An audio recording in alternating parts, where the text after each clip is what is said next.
Welcome to the Center for Sports Studies podcast. My name is Brandon Podgorski, professor of sport management at Trine University, and I want to welcome you to this week's podcast. On today's show, I am joined by the Commissioner of America's First Conference, the MIAA, Dr. Chris Brown. Dr. Brown is beginning his second year as commissioner and brings a wealth of experience to his role as a former administrator at the Universities of Kansas and Delaware, as well as the NCAA National Office. In this episode, he explains how putting student athletes first has shaped his vision for the conference, his views on expanding the conference, and offers advice for students wanting to break into college athletic administration. I hope you enjoy the show. Okay, so joining us on the show today, we have the commissioner of the MIAA, Dr. Christopher Brown. Dr. Brown, welcome to the show. Hey, thank you for the opportunity. Happy to be here. And it's our pleasure to have you here. So Trine being a member of the MIAA, it's always nice to have the actual commissioner join us, the guy in charge. And not only that, but commissioner of the oldest conference in the country. Do I have that correct? You have that correct. 1888, the very first. We predate the Big Ten, the SEC. We were doing it way before them. Yeah, and I know there's like some information out there that the Big Ten was the first conference, maybe the first major conference, but the MIAA was the first conference in America. So kind of a cool thing. And now kind of wrapping up your first year. Tell us about how are things going in the MIAA and how's your first year going for you? Yeah, things are going strong. I mean, you're sitting at Trine University, the now defending 2023 softball national champions. So, I mean, it was a great start to the year. Trine, of course, a powerhouse school within our conference, did very well. But, all of our schools have really done a tremendous job over this last academic year. Of course, there's the on-the-field performance. Very proud of a lot of outcomes, a lot of great successes, both within the conference, but also within the national side of things. But, more than anything, it's been the commitment from each of our schools to just continue to enhance and get better, whether that's through web streaming, through the programs provided for student athletes. It's everyone's trying to get better and do the best that they can to support our student athletes. So it's been a great first year. I've gotten to travel around and be at all of our campuses, I believe at least 3 times that I've stopped by at each of them. So it's been a lot of fun getting to know each of our colleges and universities. And, that's kind of the fun thing about this conference. It's pretty nicely located, or all the schools are nicely located within about 4 or 5 hour radius. So that makes things nice, for you as a commissioner, and certainly on the budgets for these schools as well. Some of the things you just kind of touched on, we're going to get into here in this show. But first, tell us about your background and then, your job as the commissioner. How did your experience prepare you for this new leadership role? Yeah, I'd be happy to. So, essentially, I never thought I'd work in sports. That wasn't on the radar. I attended Colorado State University, majored in history. I actually thought I was going to be a lawyer. Had a good friend ask me one day pretty pointedly, well, why do you want to be a lawyer? And, I had no idea. Could not answer that question. I thought, well, I probably shouldn't do that if I don't know why I want to do it. So I worked in recreation in undergrad and found out that you can get a graduate assistantship and someone will pay for school. And so I said, that sounds wonderful. Thought I'd delay being an adult for a little bit longer. Picked up sight unseen and moved from Colorado to Clarksville, Tennessee, where I attended Austin Peay State University. While working at Austin Peay, I discovered that there was this thing called college athletics and people were pretty interested in it. And I thought, well, I like recreation, but I think I might like athletics a little bit more. So went over, started actually as a tutor. So tutored in history. And that was a lot of fun. And that led to an internship at the Ohio Valley Conference in the area of compliance. And so I knew nothing about NCAA rules or regulations. And so I was just doing little projects here or there just to help my knowledge base. At the end of that year, I was fortunate enough to get a full-time job at Southeast Missouri State University, where I worked for about a year and a half, worked for a tremendous athletic director, Mark Allnut, who's at the University of Buffalo now, who really invested in me and helped me learn college athletics in a bigger picture. While attending a professional development opportunity that he had sponsored me for, I had mentioned offhand, hey, I'd love to work at the NCAA one day. I think that'd be a really cool experience, thinking 5-10 years down the road. Well, 2 weeks later, I'm getting an email about a job at the NCAA and encouraged to apply for it. And so I applied thinking I'm not going to get this job. I'll be here at SEMO. It'll be great. Everything's fine. Lo and behold, I got the job. And so I made the move from Southeast Missouri State University to the NCAA national office.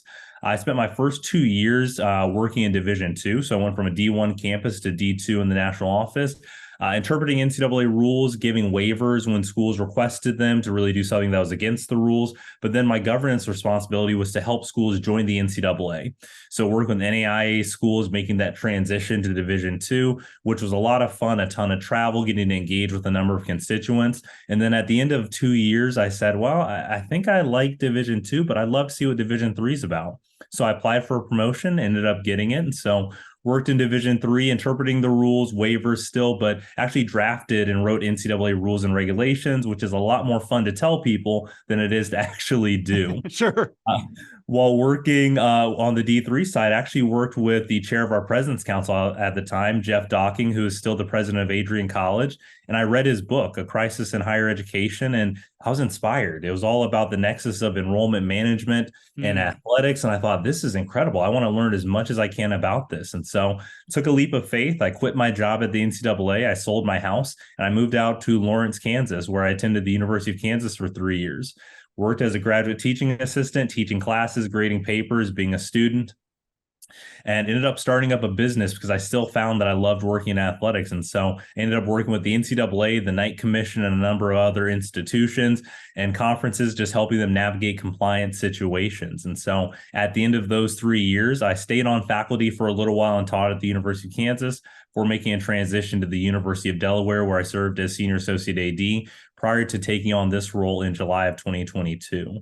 You know, I'm pretty fortunate. I am a big believer in an old quote from Steve Jobs. You can't connect the dots looking forward, really only looking backwards. And so I think each of the steps, while it wasn't planned to be the commissioner of not only the MIAA, but any conference for that matter, I think each step has provided that opportunity, whether it be learning the academic side of the house of the University of Kansas and how it can really work in partnership with athletics, whether it was that being at the national office and understanding how the intricacies of NCAA rules apply to a Division III institution, working on the membership side of things to learn how do you help schools join the association and be a good member in good standing. I think all of those things have worked where we are today. And so you brought up something interesting. So I was an AD for 2 years at an NAIA school, and you talked about your time or reading the book about education or higher education, or just some of the, I think we're seeing it now, just some, maybe we're here, but not, oncoming, but I think we're here where, we're seeing schools start to close their doors, enrollments going down.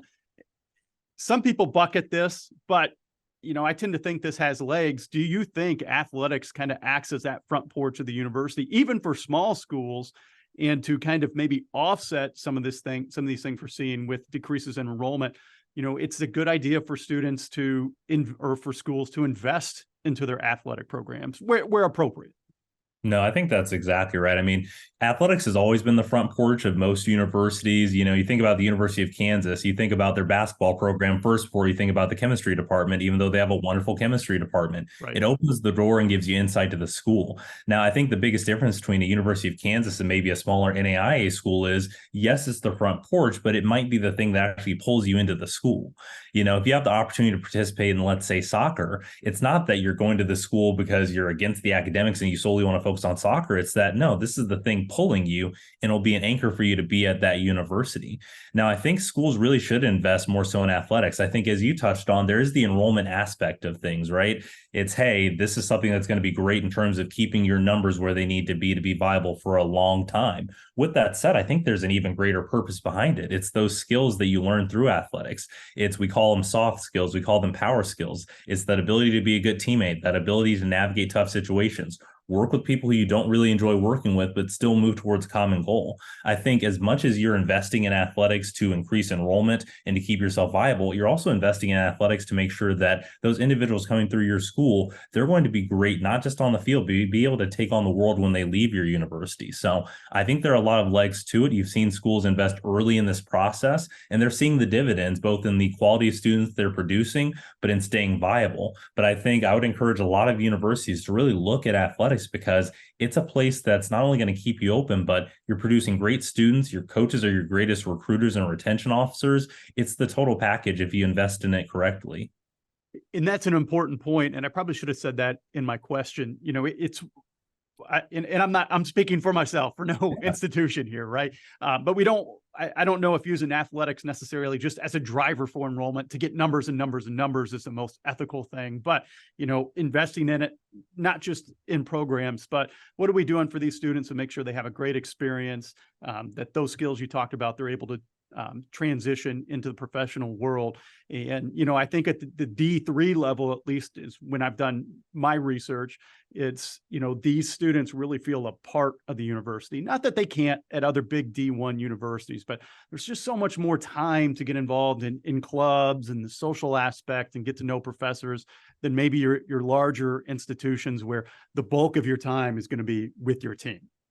No, I think that's exactly spot on. I mean, I just even think back to trying winning the national championship and looking at that parade of them coming in from the airport, of how many people were there from the university and the community. And well, that's not any different than what I saw at the University of Kansas, but yet it felt more personal in nature with things. And that's important because that's what's going to keep those long-term ties and have you excited to be an alumni and want to come back later on down the road.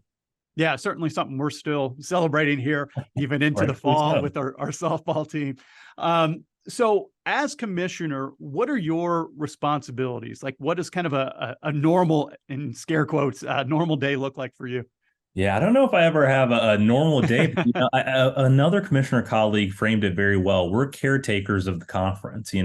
We don't own it. It's our job to facilitate this conference and make sure that our schools and our student athletes are put in the best possible position to be successful. So my days usually start off pretty consistently. I check the books. I mean, financial are one of the most important things that you'll do in any role, but especially as you ascend to different leadership roles, making sure that you're financially viable and stable is of the utmost importance. So taking time to make sure that every check is clear that we need to, that there's nothing off within the numbers is very much important. The next thing I do is check email, see if there are any fires that have popped up overnight, anything that I need to tend to, but to really be in that support role. I spend a good amount of time just working with our schools to see, hey, do we have any compliance questions that need to be answered? Any transfers that we need to work through? Are there questions that I can answer or processes that I can facilitate between you and the national office to make things a little bit easier? So oftentimes be on the email a lot of the time. Next, working on schedules. Scheduling is a huge piece of what we do. And so spending a lot of time getting our schedules moving through. Fortunately, we partnered with a scheduling company to help with that. And it's made my life tremendously easier because that's certainly a skill that, as I described in my background, I did not have experience in. So it's certainly been a work in progress. The last thing that I'll do within a day is the most fun part of the day, and that's getting out to our campuses, going to games. You can lose sight of the fact that you work in higher education very quickly because you're in a little bit of a silo working within a conference office. But getting out to campuses, watching our student athletes compete, that's the sweet part of the job. And so take some time to step away from the laptop. If you need to get a hold of me, I always have the phone, but I want to go and see our student athletes compete and excel at what they do. So one of the things you just touched on there, you talked a little bit about finances. Unfortunately, ESPN isn't going to come in and make us part of the Big Ten here at the D3 level. For a smaller conferences, whether it be D3 or NAIA or anything in between, how do you raise revenue? Thinking about, securing corporate partnerships, maybe it's things with streaming, other types of advertising that you can do in the conference. Yeah, so that's been a big focus since I took on the job because you're right, there aren't a lot of revenue streams within the Division III space. And so, our primary source of revenue is actually from our schools. They pay dues into the conference, which allow us to function, operate each of our conference championships, and do different programming. In addition, we're fortunate within the Division III landscape to have grant funding that comes from the NCAA that allows us to do a number of different programs. And so those are kind of our core, if you think about it, budget opportunities. But then again, we also have our ticketing. And so we're fortunate that our fans of the community have really invested in the MIAA. And so when conference championship season rolls around, they're coming in, they're buying tickets, they're buying merchandise as a component of being at those conference championship. But I think there's definitely room for growth. I mentioned the conference memorabilia being at championships. We've dabbled in that throughout the years, but we're making a more concerted effort to have more of that available and different gear available when you go to championships to have as keepsakes and memories from being at those championships championships. But where we're really focusing our attention on over this next year is increasing those corporate partnerships. Today we announced a partnership with the Lansing Herald Group. And so they're helping produce a weekly rundown, breaking down each of the performances of our programs. We're working to get sponsorship for that. In addition, we'll be launching the MIAA Network this month, which will be a streaming platform where any MIAA fan can catch any MIAA game they so choose, which opens the door for more partnerships throughout the year. And then in addition, our conference championships, seeking corporate partners to help to offset some of those costs. I think we will seek things like title sponsors, make sure that we're selling advertisements within the programs and on the screens of our video boards. So it's something I don't know if we've done a tremendous job over time doing, but is definitely on my list of things that are a high priority moving forward through this next year. Well, and I think that's one of the hardest things maybe at this level is just having inventory. Like what in the world is it that we can sell? So, to hear you kind of just starting to set the foundation and starting to put those things in place, I think it bodes well for the future of the conference. So that's pretty exciting to hear. One question I didn't have on the list, but I think you may be the perfect person to answer this with your experience at the NCAA and now working in D3 and in D2. A lot of people want to bang on the NCAA because they bring in $1 billion of revenue, and they think it's, just the president of NCAA kind of swimming in money like Scrooge McDuck or something. But I don't think they understand just how much of that money goes back to the member institutions, including D3. So how does that kind of work? I'll say kind of on the corporate level, the NCAA, where they bring in all this money, especially like from March Madness, and how does that make its way back to the schools? Yeah. So if you think about it, caretaker might be the best way to describe the NCAA as well. So the NCAA, we refer to the association as the national office, the folks working within it, President Baker running the shop. But the NCAA is really our conferences, our institutions, our student athletes. They represent the NCAA. Now, I think it is fair to say there are billions brought in from March Madness, but that money is brought into the NCAA as the caretakers, and it's their responsibility to distribute that money as the membership. Us within the conference and our institutions have decided it should be distributed. Now, the place that's most important to us in D3 is making sure we get our 3% of that revenue. And so it's what allows us to operate. Those conference grants that I described earlier, that's all because of March Madness and the percentage that we get from the CBS Turner contract. Division II has a very similar setup in that they get a legislative percentage that's always guaranteed so that we can operate, have our championships, and provide a high quality student athlete experience. In addition, a portion of that goes to other programs within the national office that are run. If you think about what I described about going from SEMO to this professional development opportunity, which led to a job at the NCAA, that was all funded due to the March Madness money. But the majority of that money is actually distributed back to the Division I conferences.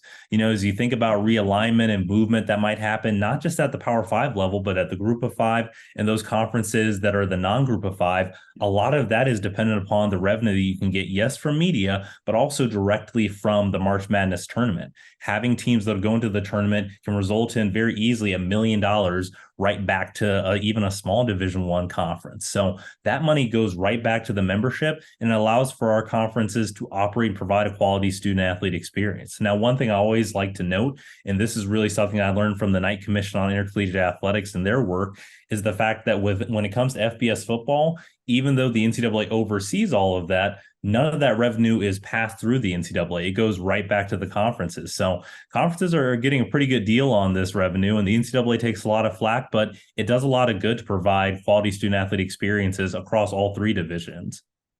And I think that's something, we won't get into conference realignment and all that stuff here either. But again, just kind of maybe another myth that's busted for people who might be listening, especially these huge schools, the big Power 5 schools, they're not necessarily, profit centers either. A lot of those schools are losing money. So yeah, I know these big contracts coming in kind of just seem mind blowing, but it costs a lot of money to run an athletic department at that level there.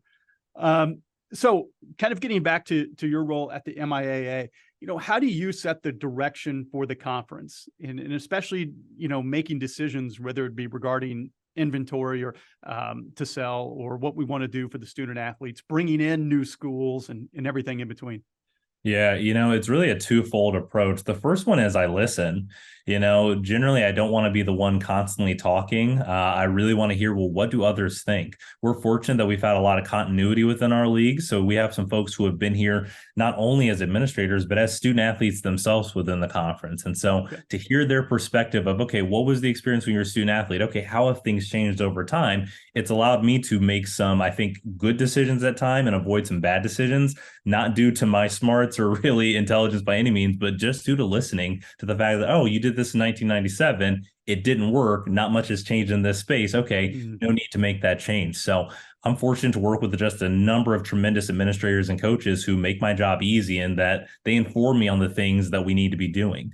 In addition to listening, I also pay just a keen attention to what's happening in the national landscape, having great conversations with my commissioner colleagues, keeping an eye on what direction things are going in. I'm a student of higher education. I read the Chronicle of Higher Ed every single day. And so paying attention to, well, what's happening within higher ed that although they're not framing it in an athletics way, is going to have an impact. I mean, we mentioned schools closing down. Well, when you read in the Chronicle about a school being in trouble, they're not talking about athletics, but I can very quickly see, okay, well, that school's in this region. If they close, that means that conference is without a school, which means they might look over here to go and get a school, which means it's a whole trickle. So paying attention to what happens and making sure that we're being proactive in addressing those issues. You can take any number of issues, but we like to do our research. And so, whether it's myself or either our two assistant commissioners, we're researching to see, well, if this happens, what should we do?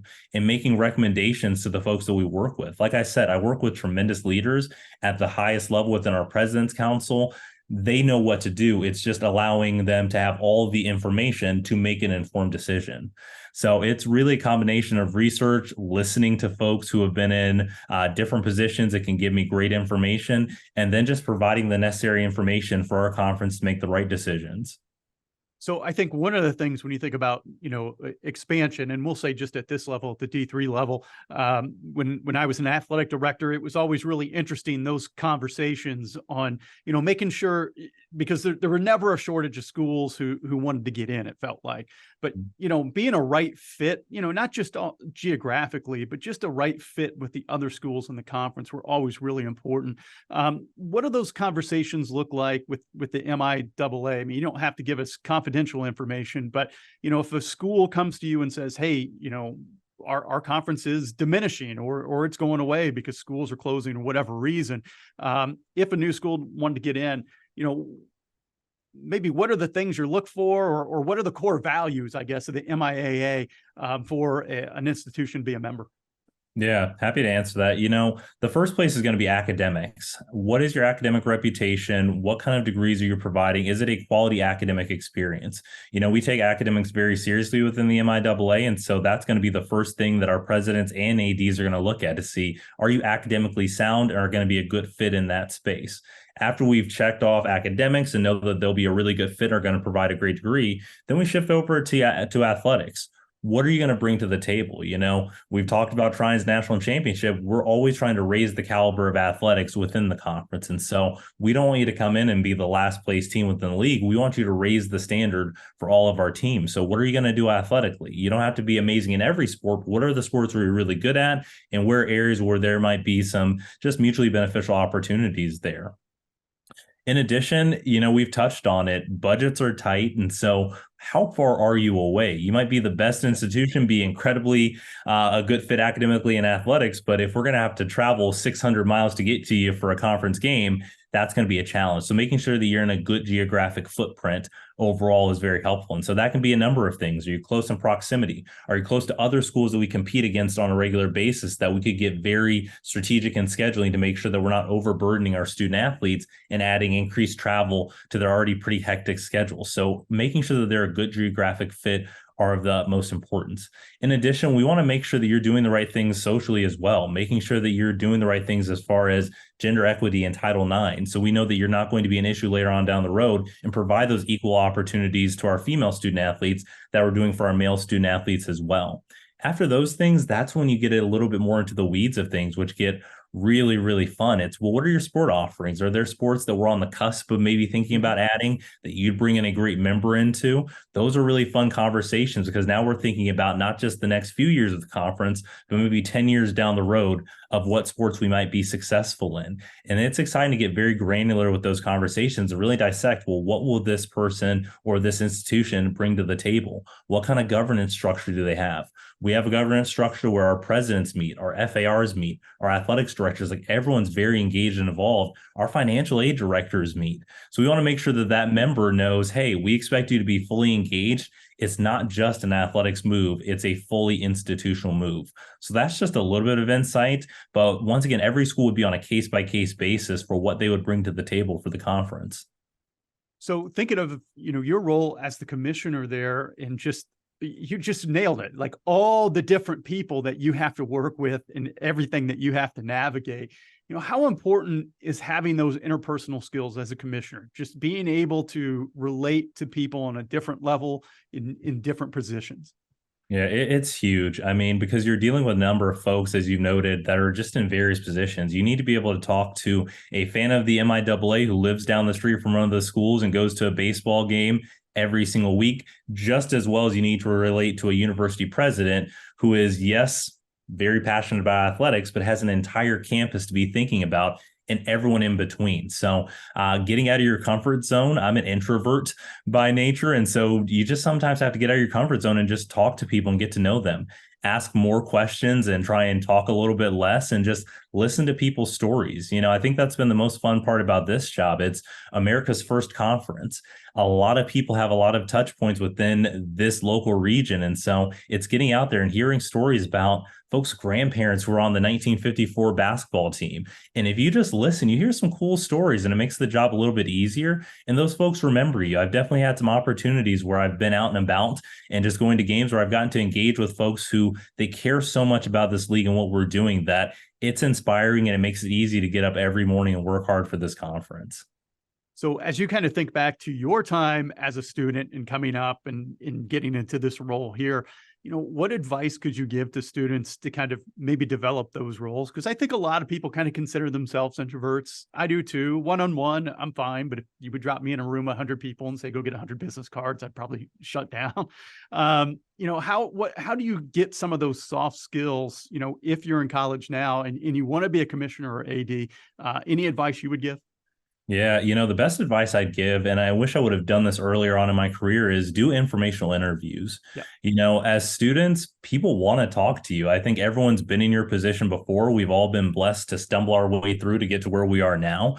But take the time to speak with individuals who are in just an array of positions, even though you might think, hey, I never want to work in NASCAR. If someone who works in NASCAR is willing to give you some time to chat, take that time, take it seriously, ask as many questions as possible. The nice thing is, by doing it that way, you're asking about their career. The pressure isn't on you to come up with things to say. It's, hey, well, tell me about your experience doing this. Tell me about how you arrived at this position. And this is a great way to get comfortable talking to just a wide array of folks who are working in different industries, in different areas of the sport industry, and just learn as much as possible. So take the time. If I were going back and being a student again, I'd be doing at least one informational interview a week because you'll get those people skills that you really want to develop, but you're also going to grow your network. And that's something that's going to be tremendously helpful in the future. So do as many informational interviews as possible. Know that awkward conversations are just a part of it. But the more and more you do it, the more comfortable you'll get.